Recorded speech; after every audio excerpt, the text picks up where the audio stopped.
One of the saddest things to watch is a person who started off as an idealist and ended up as a self-seeker.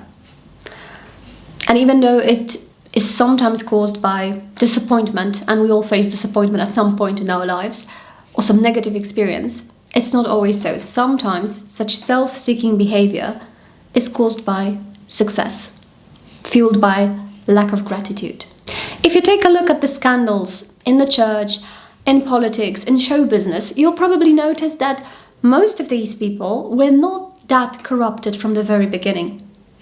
Most of them started off quite decent, and in time, the more privileges they got, the more entitled they became, and eventually, perhaps, they came to a conclusion that the rules that apply to all people don't apply to them. So they lost touch with their conscience, with their purpose, with reality, and even after they have been exposed, they still were too delusional to notice how far they have strayed from the original path.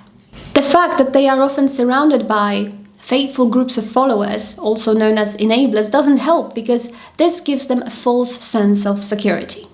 But what do we have to do with scandals and abuse? I hope not much. But the corruption of the heart is a condition that can happen to everybody. If you don't get a regular checkup of your heart, you may end up just like these big people. It doesn't matter whether you play an important role or whether you lead a quiet life. If you don't regularly renew your heart, you may end up just like them. You may end up looking back at your life and thinking, how did I get from this point to that? Sometimes this painful realization comes late in life, when we may think that there is no way back.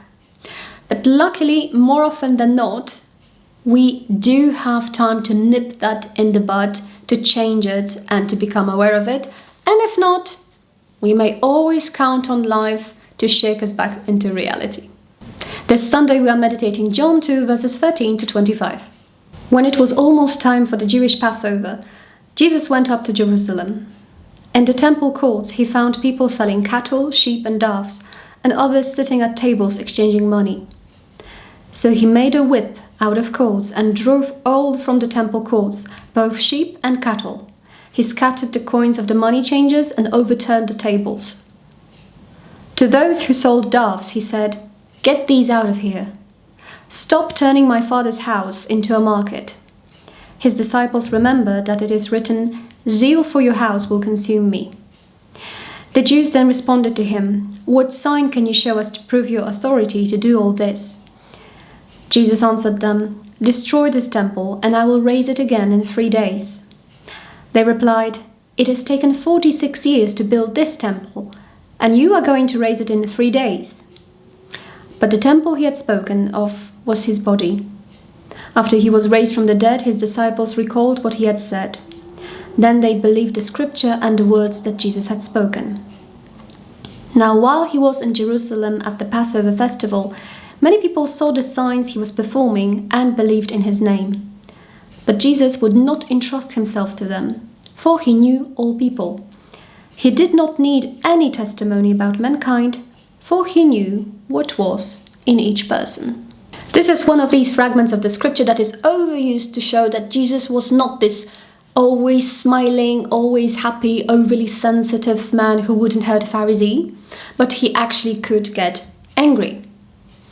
But truth be told, we don't need this fragment to know it, because throughout the whole New Testament we have testimonies that shows that he did get angry many times, but he never got angry at sinners who actually knew they were no saints. He got angry at the two-faced Pharisees who thought that as long as they look okay, they are okay. And even though to the contemporary reader, this scene at the temple with money changers, sellers, cattle, everything, all that in a holy place, doesn't seem to be okay, it actually was okay. The pilgrims had to offer an animal in sacrifice, and they usually had to travel a long way to the temple, so it was only logical to buy the animal on the spot. Secondly, they couldn't pay for the animals with Roman currency because it was considered unclean, so the presence of money changers at the temple is also justified. So, what was Jesus angry about? At the end of this fragment, we read that he knew what was in each person. It means that he knew what was in those money changers and sellers, and he didn't like it.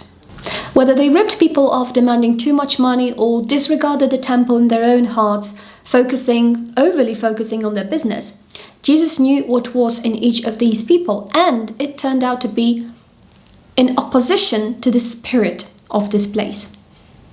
And perhaps it was the spirit of this place that drew them to work in the temple in the first place.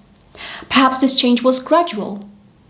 Perhaps at first they were idealistic and then they started focusing on how much money they can make there. They focused on how prestigious it was. Perhaps they did not notice that they lost the original connection with the temple, with the spirit of the temple. Luckily, Jesus doesn't leave them alone. And even though it might seem as if he's hurting them, he's actually helping them by destroying this corruption, by destroying the idea of the temple, of the purpose of the temple, and instilling a new idea of religion, a new idea of spirituality, a new temple, a new connection. So if you feel like you've lost connection to what's really important, why not try a controlled demolition of the old temple and start everything once again?